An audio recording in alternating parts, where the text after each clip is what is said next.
Welcome to the Adoption Journey podcast. I'm your host, Tarsha Smith. And as I always say, thank you so much for joining me once again this week. If you're checking us out on YouTube, make sure you like, share, and subscribe. If you're over on Spotify or Amazon, make sure you give us a follow.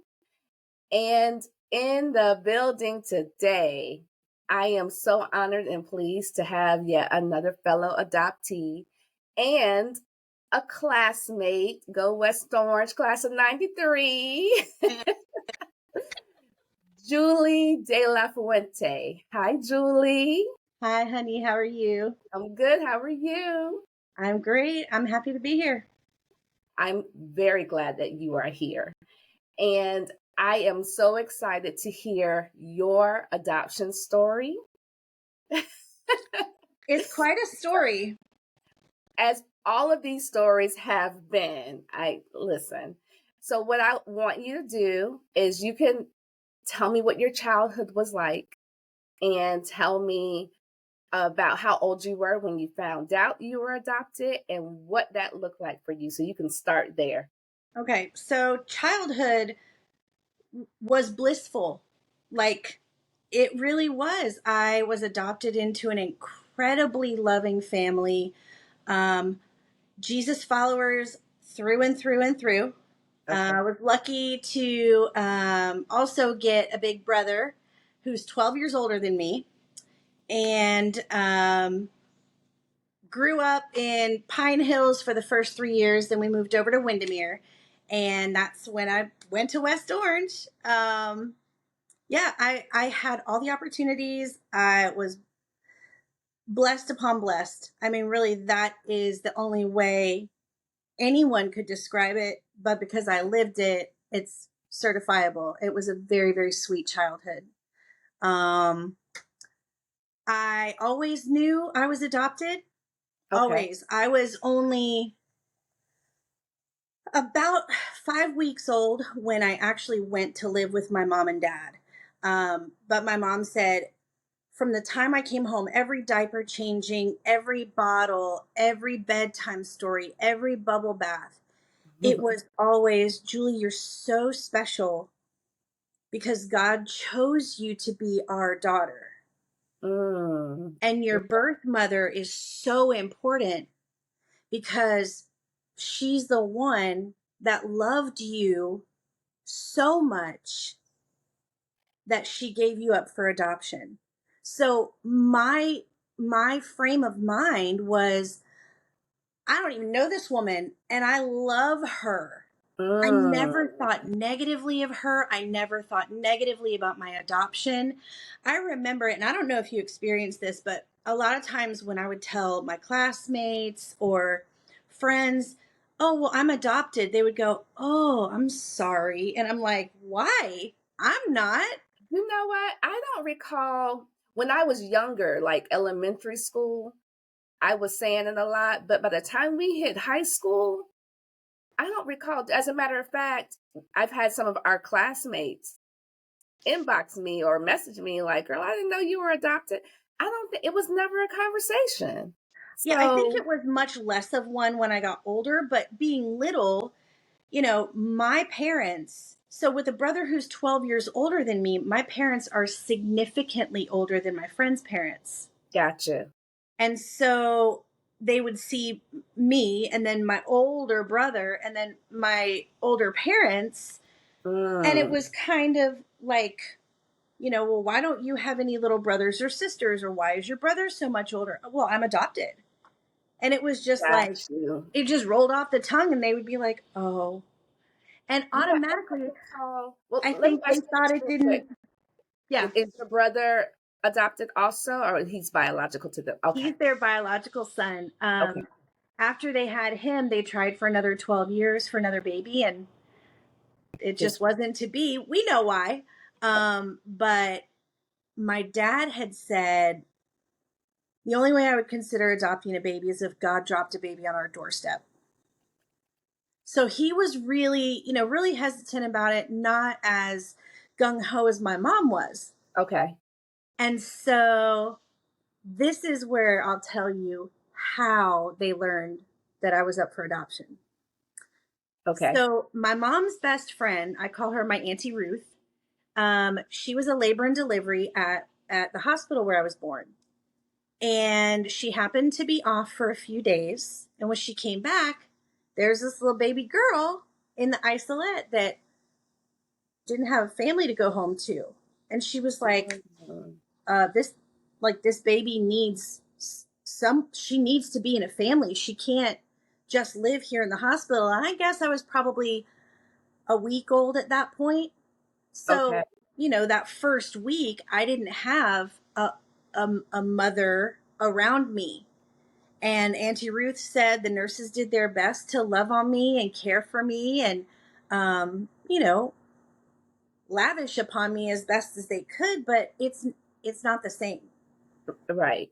And so Auntie Ruth called my mom and she was like, "Look, I don't want to cause a problem between you and your husband, but I might have your baby on the doorstep." Wow. Be careful what you asked for. I know. And so my mom was like, "Honey, get dressed. We're going to the hospital to meet a baby." And that was it. They went through all the paperwork and the lawyers and Okay. started the adoption. I have a question because Yes. yours took place in the state of Florida. Mine took place in Illinois. So I know the laws are different. So you never went into the system? No, I never did. And the way I Wow. understand it is because Ruth was a labor and delivery. It's okay. She had 5 daughters. Ah, So it was easier in 1975. It was easier for the hospital administration to say, just let her go live with you for a couple weeks till the paperwork is finalized. Then, really? yep, Wow. yep, Okay. yep. And so I lived with them for a couple weeks, and mom and dad could come over and visit me. And incidentally, Auntie Ruth lived on the same street as my grandmother, my mom's mom. So they could all come visit me and sort of establish a relationship right then. But it was still a few weeks before I was legally allowed to go live with Right. mom and dad.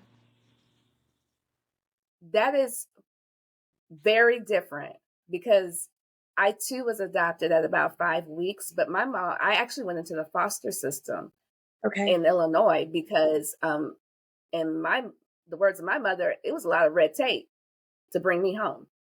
So, yeah, And maybe, I mean, it may that's have been interesting different how because she different. worked in the hospital. She had a Maybe rapport. They knew, I don't know. I just know, the part that I told you. I just know that's I what was allowed to go live with them. yes. And I'm still in contact with them. We all still live really close by each other. Um I I grew up, I mean, they were always there. They were always a part of my life. So, and even though Auntie Ruth wasn't there when I was born, the Mm-hmm. nurses who were there told her this baby's, birth parents were in love. They wanted to have children. They wanted to get married, but not yet. So it was kind of like I was the horse before the carriage, putting the cart before the Yeah. horse. Um, and so I always had that kind of that romantic, like they were in love, they loved me, they wanted the best for me. Like, Mhm. I always had this kind of romanticized perspective on it. So I never had any negative perspective about my adoption, my birth parents, the circumstances, any of it. I'm glad that you're saying that because there are a lot of adoptees out there that have this total negative pers- perspective about all of this and their feelings and that's their truth, and it's valid. But you and I are the same when I say that I also didn't have any negative feelings. I didn't, I was never mad, never felt abandoned, like none of that. I didn't go through any of that. No, I didn't either. I never. And you found out much later in life than I did. I always knew. And you found out later and we're still like, Yeah, okay. I was still young, but yeah, you grew like it seems like the minute you could understand, like Yep. you knew. Yep. Yeah, I was a little older. So okay, you had this great childhood. You grew up knowing what adoption was, and they instilled that in you. So let's how let's turn the corner to when you meet your birth family. Yes. So my mom and dad always said, Julie, if you ever decide that you want to search for them, we'll support you. Okay. And I did what I could, but How this old? was How old were you when you started? probably 20, 25-ish. Okay. And the only thing at that time was the Florida Adoption Reunion Registry. Yes, I'm familiar with that. And I sent my information in, but I'm like, it's very passive. It's one-sided. It's just like, yeah, I Okay. mean, you send in your information and if they send in their information, yay. It's like But I didn't feel like that was going to help me. help you. Now, was your adoption closed? Or Yes. okay. Yes. All right. And as a matter of fact, I have the paperwork from the lawyer too, that, all the paperwork say, I think they paid a very minimal fee. I was like, "Ooh, I was a cheap one." I was like the bargain baby. And they My were like, mom "Oh, said the no, no, same thing no." because my mom she cannot believe how much these private adoption agencies are charging these days. She was like, that's insane because she said we didn't pay nowhere near. I think that's a podcast for a whole other day because I have opinion upon opinion upon opinion on that. I Yeah. really do. I really Yeah. do. Um, so I went on the registry, but I knew that wasn't going to help. I Mm-hmm. even took out the paperwork and I called the lawyer to see if maybe he was still practicing, and he was. And he had the kind of receptionist that I like to maybe not so affectionately call a gatekeeper. Gotcha. I'm sorry, honey, unless your dad's a judge, they're never going to unlock your records. That's what I got. And I'm like, I love oh, the New York accent just came out of oh, nowhere. and I didn't even do it justice. I mean, I my memory serves. It sounded like she smoked like a carton of cigarettes a day, Oh, that no filter, gotcha. just doesn't even know how to speak gingerly. And I Got was it. just like, but I understood, and my daughter was born with a little kidney anomaly. And I was like, but I understood if there was, a health issue or a health concern, that it was Mm-hmm. much more. And she cut me off and she was like, is your dad a judge? I'm like, no. She goes, then What they're does not that on have the to? That's record. what does that have to do with anything? If your dad's a judge, and I hate that rule about these closed adoptions. No, I think my opinion is that, okay, if the birth mother wants to keep it closed, fine. But once the adopted child is 18, open it up. Open it up. I Yep. agree because I for can't. me, I had to. I went through a back door because I was able to get that birth certificate. But if I wanted to get my file right now, I still couldn't get it. Right. I can't get it. I cannot. It just blows my mind. It's Yeah. like the birth mother has the right to privacy, but we don't have the right to knowledge. Right.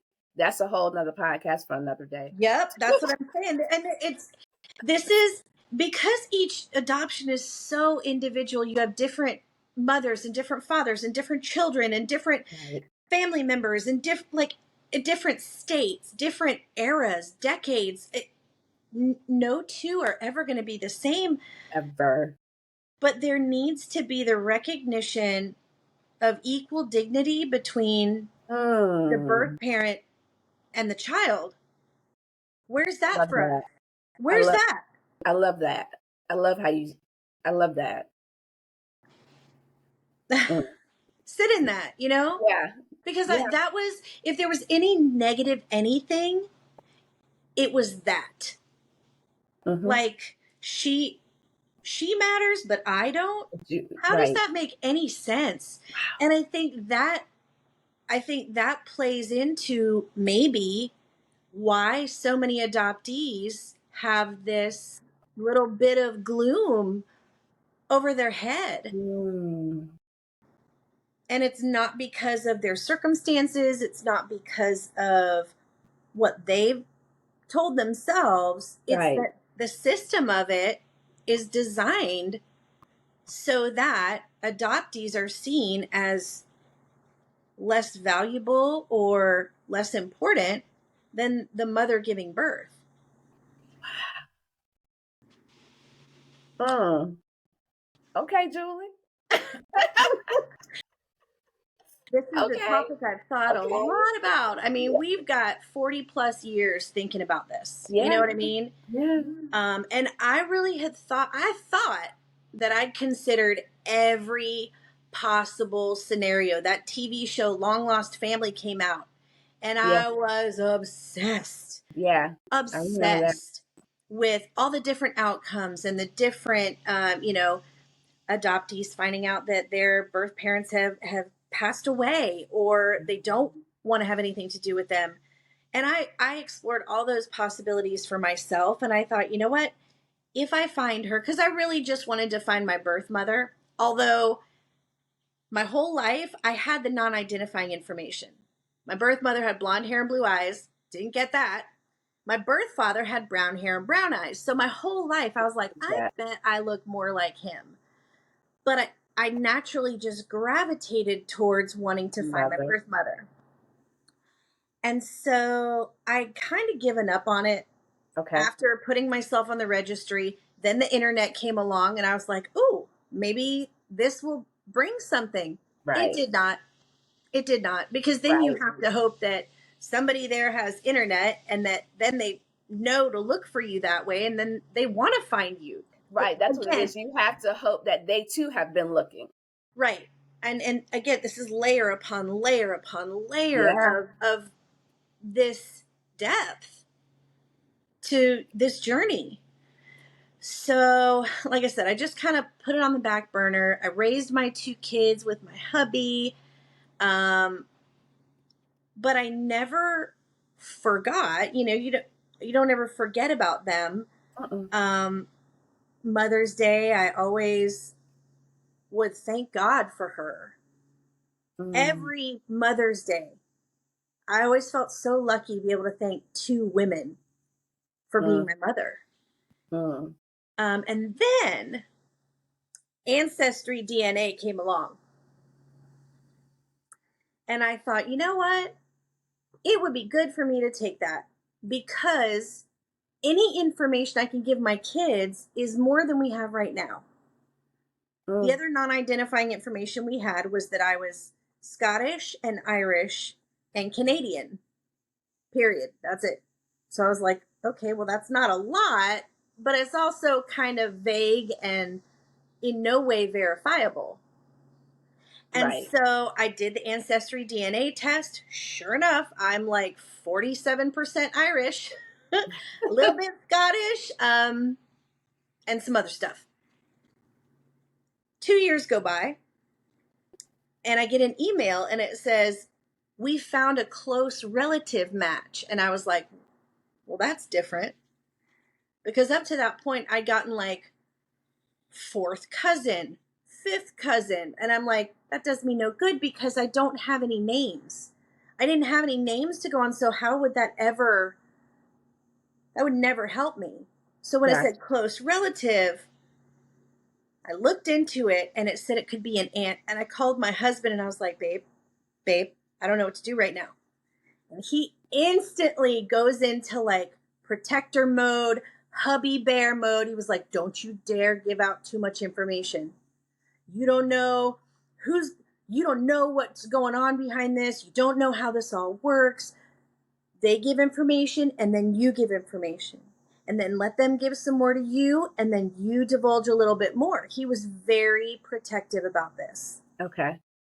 And this was like 2018. Okay. Um, and so we messaged back and forth, and I learned that it was my birth mother's sister. Wow. Is she here in the area? Yep. Okay.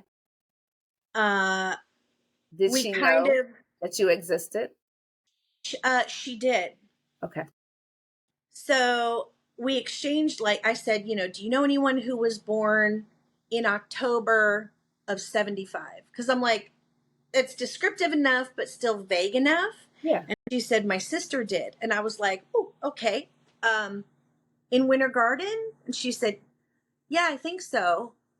And she is quite a bit younger. She's the youngest of the 9 siblings in the family. And my birth mother was the second.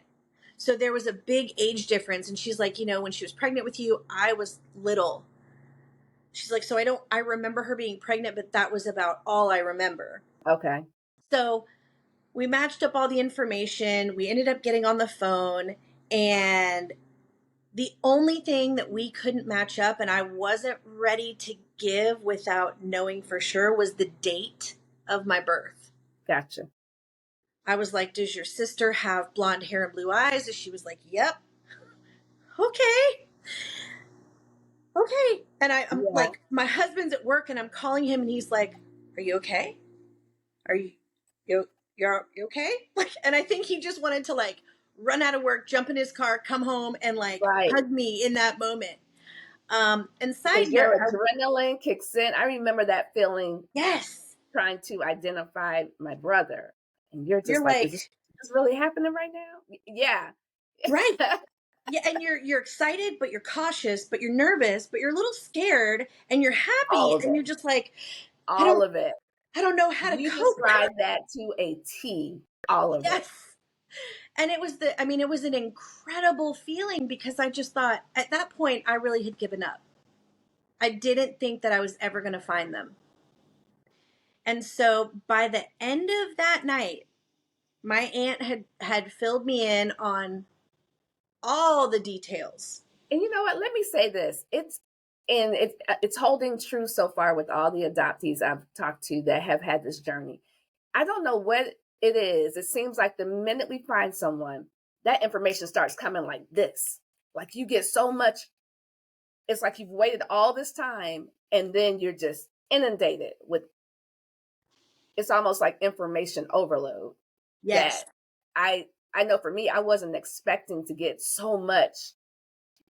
It was just like whoosh. And I was like, oh, okay. Yeah. It was like the best kind of word vomit I've ever heard in my life. Like, like all the things. And I remember vividly on the phone, pacing back and forth in my house, just like absorbing all of it. So the first thing she told me that I think actually brought tears to my eyes, she said, your birth parents got married. Because by the time of my birth mother was 18. Okay. He was 22. They were not married. But I knew that they were in love, and I knew that they wanted to get married. But that was where my information ended. So when my aunt told me that, I just thought, oh my gosh, okay. All right. This is a beautiful thing. Like, this is a blessing on top of a blessing. I didn't expect it. Uh-huh. And she said, and then they went on to have 2 more daughters. So I had 2 fully biological sisters. Wow. We share the same mother and the same father. Okay. And so first, in one breath, she tells me they got married, and the next breath, I find out that I have 2 sisters. And I didn't grow up with a sister. I had a big brother. Right. Always wanted a sister. And the icing on the cake was that they're all local. All of them. My birth mother, my birth father, both of my sisters, my aunts, a couple of my uncles, all my cousins, they're all right here. And you never crossed paths with anybody. Nope. They're That's on incredible. A different side of town than us, but okay. But still. Yep. Same county, neighboring county. Yeah, for those that don't know our area, while Orlando is big, but it's not. Right. Yep. So right on. So right on. Yep. I mean, and if you grew up here, then you know that. Right. And I feel like as Orlando's gotten bigger, it's actually gotten smaller. It's smaller. Yeah. Yes. So So you we find out you decided. have these sisters. They got Yep. married. Yep. Okay.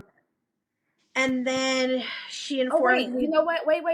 Well, what? So that means you found your birth mother and your birth father all in one. Yes. That's a lot.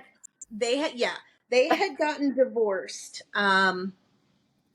I think around, so I think I was born in 75. I believe they married in 79 and then they divorced in the mid 90s. So they were Okay. married For a for while. quite some time.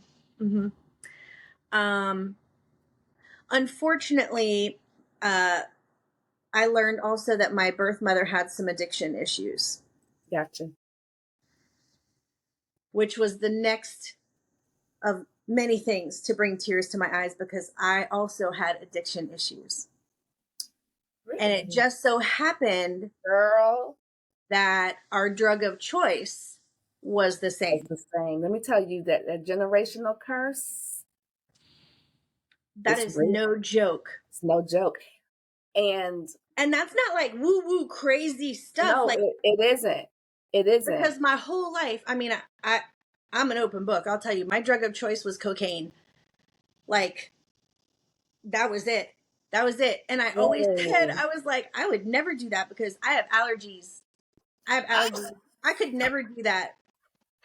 Well, look, the first time I used to be a karaoke host, and the bartender where I worked was like, Julie, come here.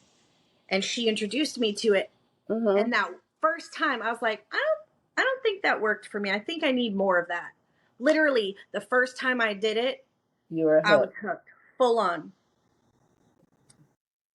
And I had no idea You that. listen, and this is a lot of the reason why we need to know some information because it helps us be able to navigate some things. Because let's just say, what if you knew that that was in your DNA? It would have probably made you move differently. You know what? I know. So I'm not, I probably shouldn't do that. But, oh, Yep. Julie. Yep. Yep. Yeah. Okay, go ahead.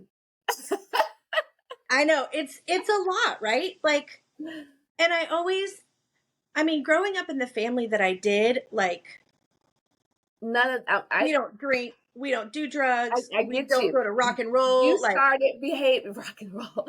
You started behavior that was so far to the left from how you were raised, and I'm sure your family was looking at you like, "What is happening here? like, what did we do? How did we How did get we her get here? here, Yep. Julie?" Yep. And they would like, I would look at my brother like, how did he? We have the same parents. How did he turn out like that? And I turned out like this. Like, I knew that I was different than them. Different. I knew I was, but they never made me feel that way. That My mom and I dad never understand. made me feel any different, but It's I knew I was different. it's nurture versus nature. And we That's have what it is, both. and we have both. You know what I mean? Like, I would have people look at me and go, "Oh, you look just like your mom or just like your dad," and I'd look up at them with this little smirk, like, Right? "Oh, we know something they don't know," No, you no, know. right? Yeah. But the acting out early, and I don't know, I don't know why I did it. I don't know what led me to it. It wasn't like I had a terrible home life that drove me to want to sneak out and hang out late at night with my friends and start using drugs early. I mean, that all started in high school. Really? Yes. Now, y'all, family, I'm talking to the family. The reason why I'm just like flabbergasted, because I went to school with her and not like went to school, didn't know Julie. Like I went like knew Julie. We were on dance court We together. were on dance court together, right? Yeah. I had no clue. Yeah. Wow. Now, I will say in high school, it was a lot of weed, a lot of alcohol, barn parties on the weekend, because Coey. You're right.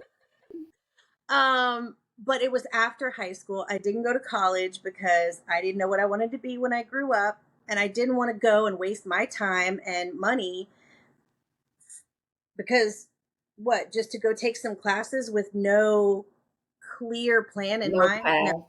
I understand that.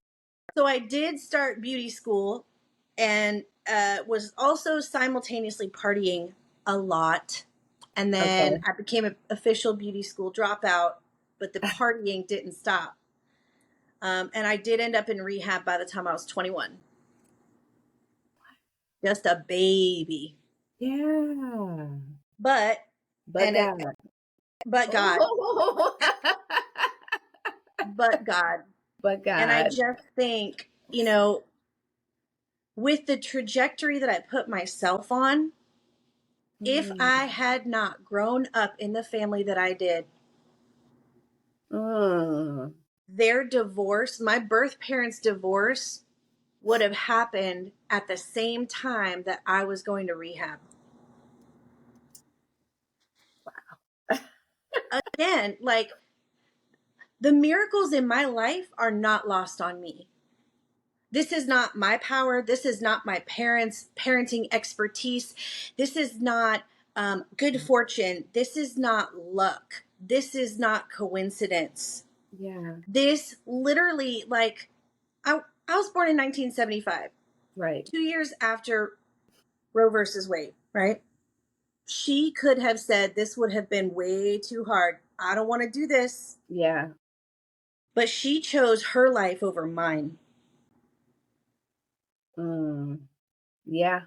You know what I mean? Or I'm sorry, she chose my life over her own. Yeah, you know what I mean? Yeah. You know what I mean?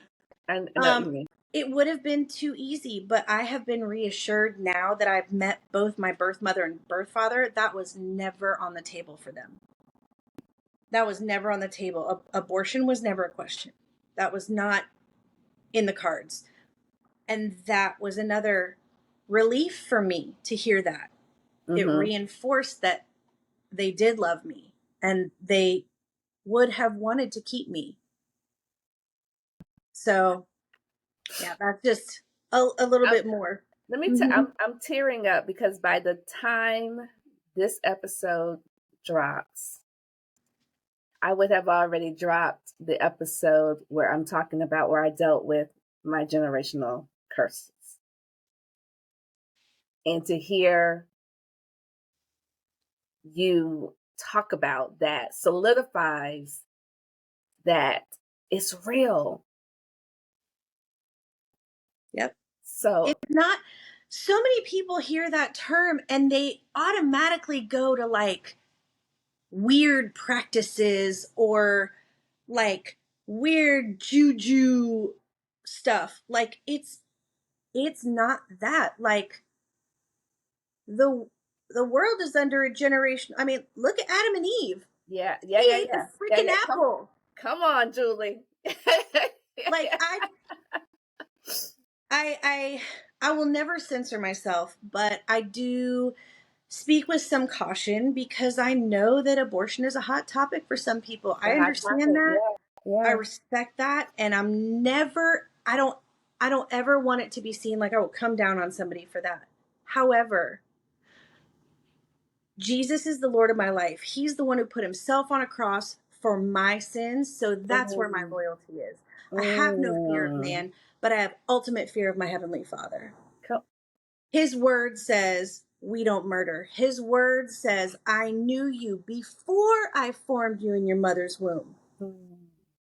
And so, in my opinion, for the people who are saying, well, if the baby doesn't have a good outlook on life, if it looks like they may be born into poverty or poor mental health or a mother's not ready, it's just easier to do the abortion because that baby should never have to go through that.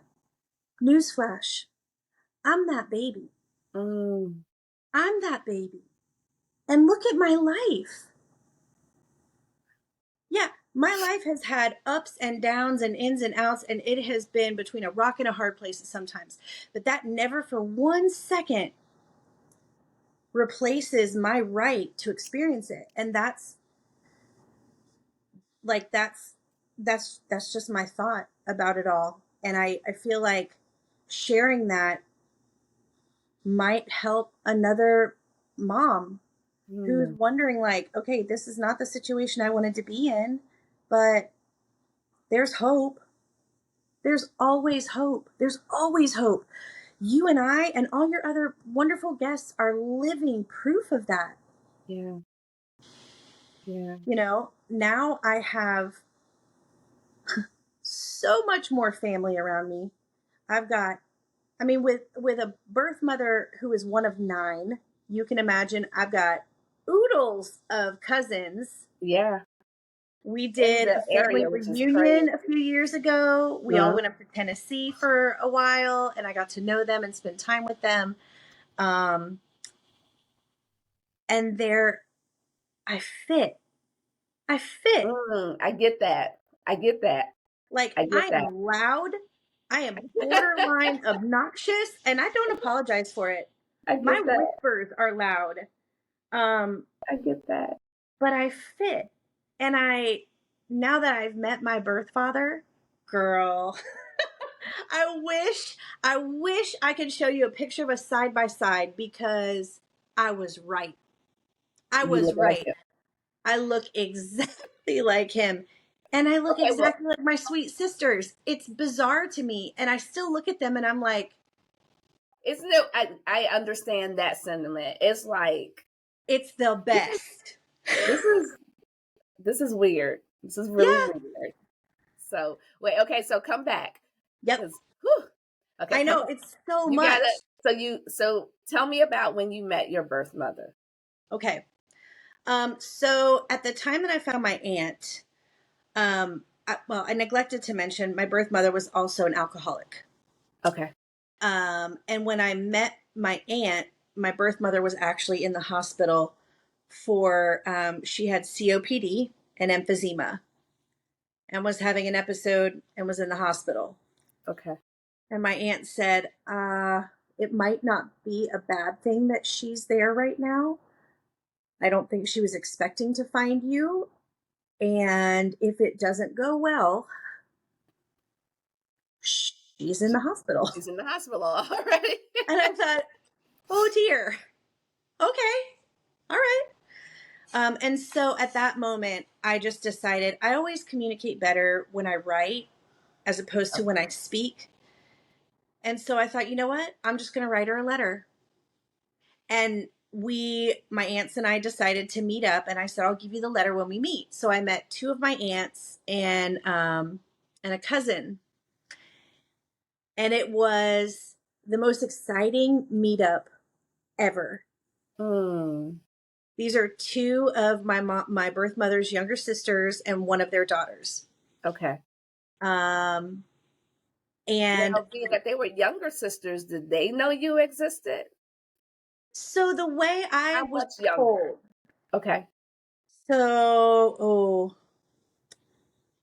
I would say about 8 to 10 years younger. Because what I'm wondering is if at some point, like the siblings got, did they just not know because it just wasn't talked about? Like, I get the older ones and the ones that were closer to her age, but yeah.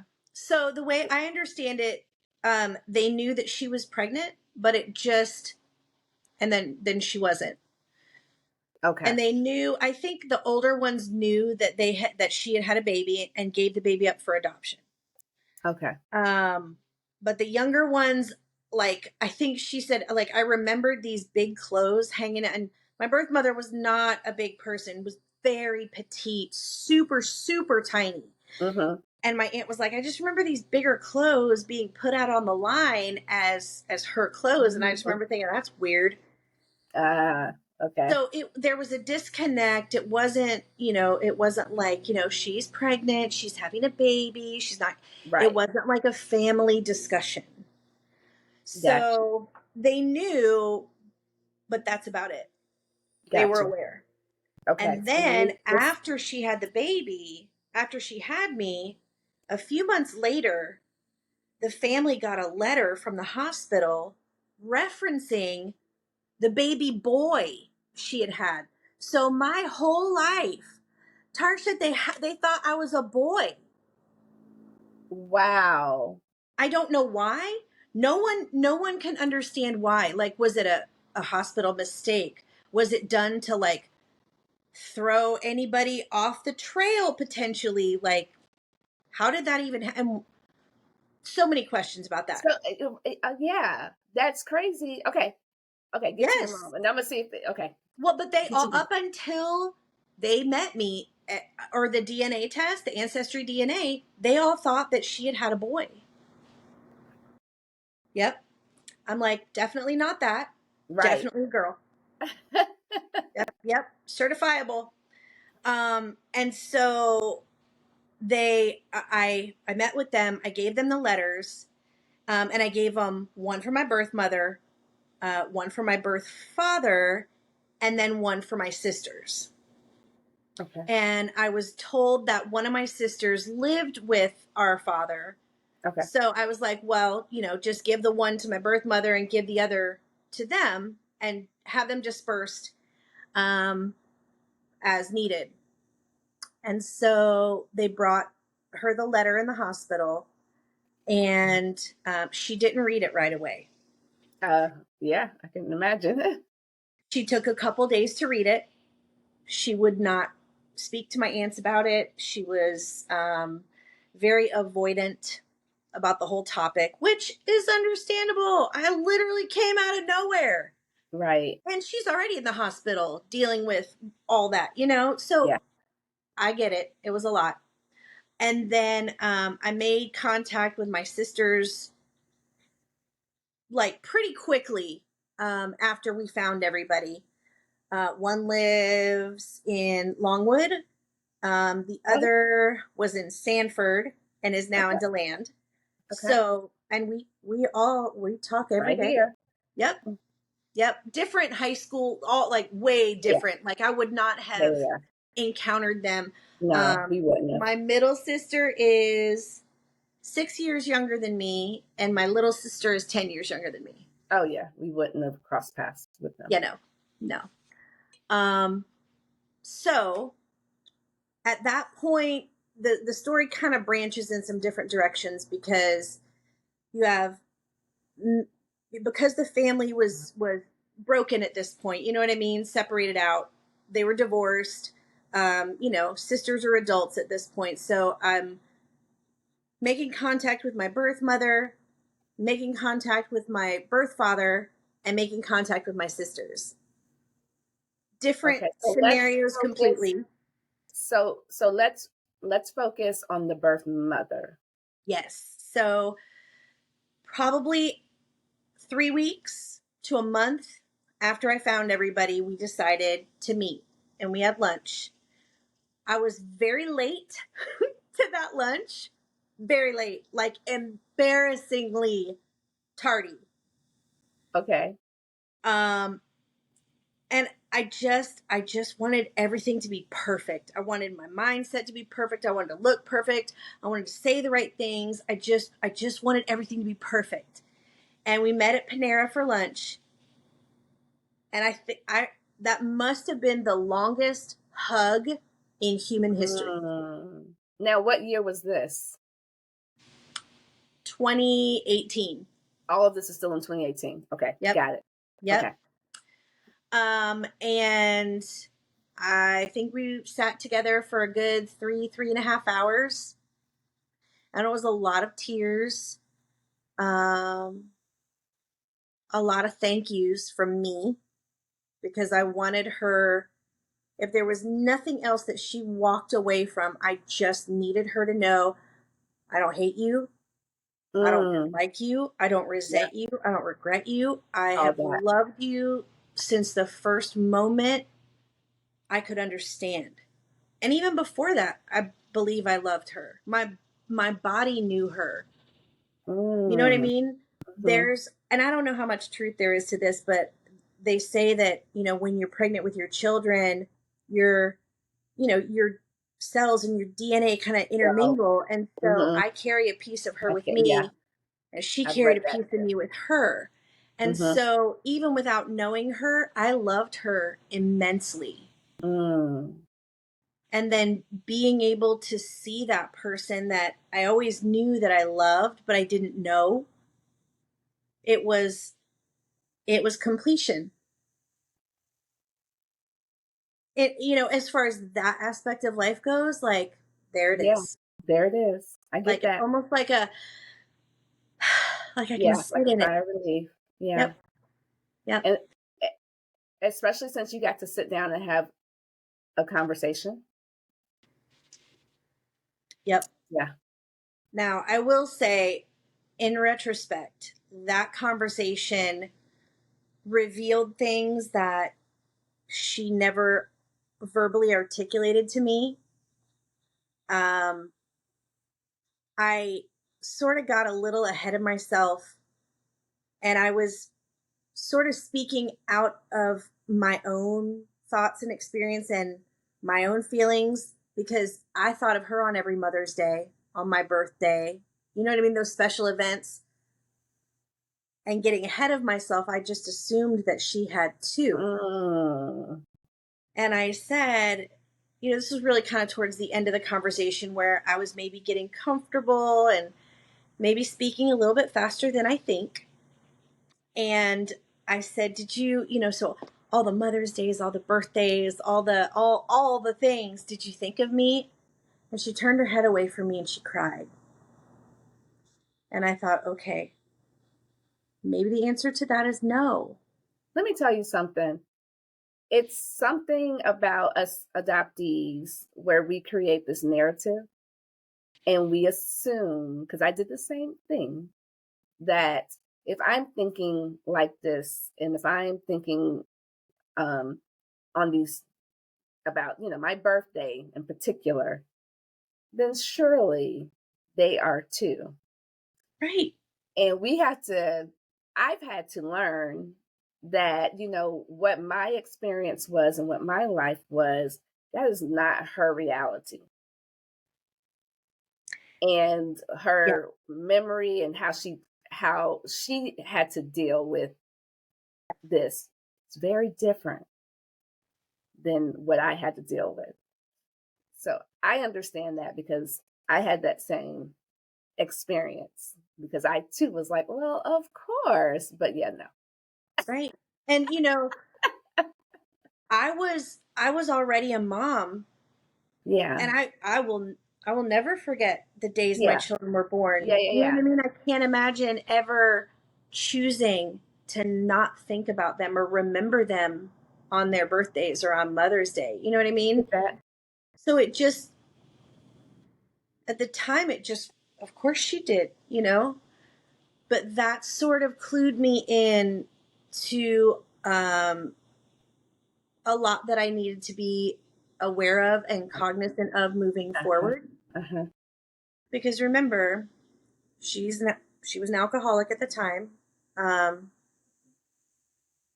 Now, was she still an alcoholic when you met her?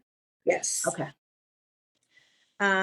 She actually passed away just a month ago, due to complications from her Um, COPD and emphysema and mm, lifestyle choices. so And sorry for she was your only loss. 66. Um, and grieving that's a whole other podcast. How do you grieve someone Mm, that you only knew for 5 years but loved for 47? What does that look like? what does that look like? I'm Mm, still figuring it out. But it's all the very 5 years that I did know her, they were hard. They were hard on her physically because of her habits. right. And they were hard on me emotionally because naturally I wanted to be as close to her as I possibly could be.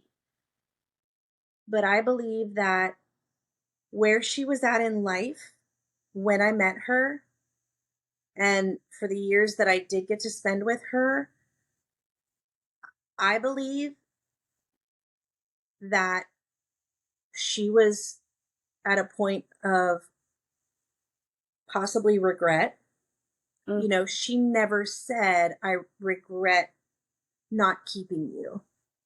But when you look at the circumstances in her life, her mhm, addiction, her lifestyle mhm, choices, mm. um, It there's probably a reason speaks for that. to that. Yeah, You yeah, know, yeah. there's a reason that those things happen. Right. Um, and so I think that as much as she wanted a relationship with me, I think she gave me as much of herself as she As was she capable could. of. I don't And think you, if she had lived another 10 years, it I don't, probably just would have been just what it was. And you right. I just kind don't of think had there to would have meet been more. her where she was. Right. I get, Right. I get that. And, you know, we did spend time together.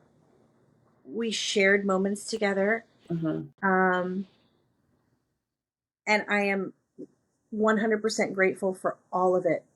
Yeah. All of it. Um, and, you know, because of her, I have my sisters. Yeah. Because of her, I have all my aunts and uncles, all of my cousins. Yeah. um, and they they have made my life better. Each Mm. one of them. I mean, I have nephews now that I didn't know that I had. Yeah. Um, I learned that my birth father, his name is Sean, um, he's a musician. Okay. Like my my mom is a great singer. She can play the piano, but in my household, we listen to no music. If it was not worship music or Yeah. hymns on the piano, Yeah. Yeah. Yeah. we weren't listening to it. But girl, we grew up in the time of MTV, okay? Listen. I And remember BET and VH1, all that. when Yeah. they actually played music and music that was worth listening to Right. It's from this music that still Wednesday. rides today. Yes. And so that was one of the biggest things that made me stand out from my family was I came into my family loving rock and roll. Like give it all of it, all the all, time, all of it. all of it. And lucky for me, my brother, who was 12 years older than me, had a Mustang, which had a stereo in it, which had a radio in it. You know what I mean? Yeah. So I would be like, can we go ride in your car? And he would let me listen to the rock and roll. I developed a crazy obsession with Fleetwood Mac. Stevie Nicks was like Mm. everything to me. Well, after I met my birth father, um, I found out that when when my birth mother was pregnant with me, whenever they would get in a fight, she would turn on Fleetwood Mac. So Oh, he wow. knew if he came home and Fleetwood Mac was playing, he knew that There something was was a going on. problem. But That's I mean, crazy. how crazy is that? Right. He's a musician, he plays guitar. And I'm like, and is a classic rock buff through and through and through and through and through. I came by Ooh, that DNA, naturally. DNA, DNA, all the things. Oh It's yeah. so real. Yep. Your story is amazing. And there are so many other little things that we could pull out and have a whole nother podcast. Yep. I'm gonna have to bring you back. I'll come back. I'll come back because I really feel like there are so many elements of my story in It's particular that layers. It's there are layers. layers. And It's even layers that may not necessarily apply to adoptees, just in general just in about DNA, general, about today, just about life. about adoptive parents, foster parents, birth parents, adoptees, and then the things that adoptees do not even knowing that there's something attached to them. And that, girl, it's a lot. Yeah. It's a lot. So in closing, if you had to say one thing, speak to the adoptees, what would your message be? Don't be afraid to go looking. Mm. Do not be afraid. That is literally a piece of you, many pieces of you. It's not just your birth mother, it's your birth father and potential siblings or half siblings and your cousins and aunts and uncles. Like they could welcome you with open arms. And you know what? If they don't, that's still okay.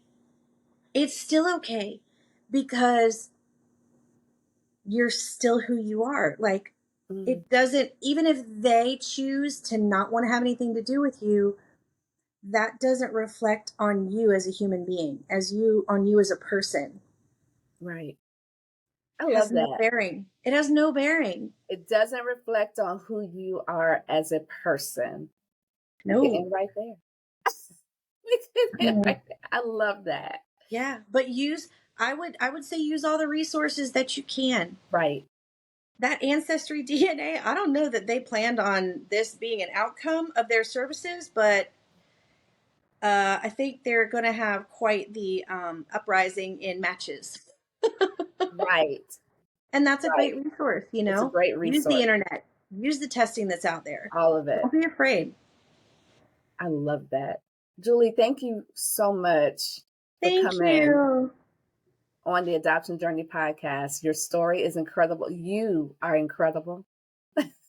You are incredible as well. And I'm so, so glad that you asked me to do this. I think it's just really important for people to hear these perspectives. It is. It is because every story is different. And Yep. that's why I want to tell all these stories. And prayerfully that we're helping. I know we're helping. We're healing. I know Yes. we are. I know we Yes. are. Yes. So, Amen, family, girl.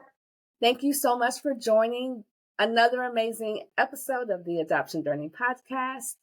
And until next week, bye, family.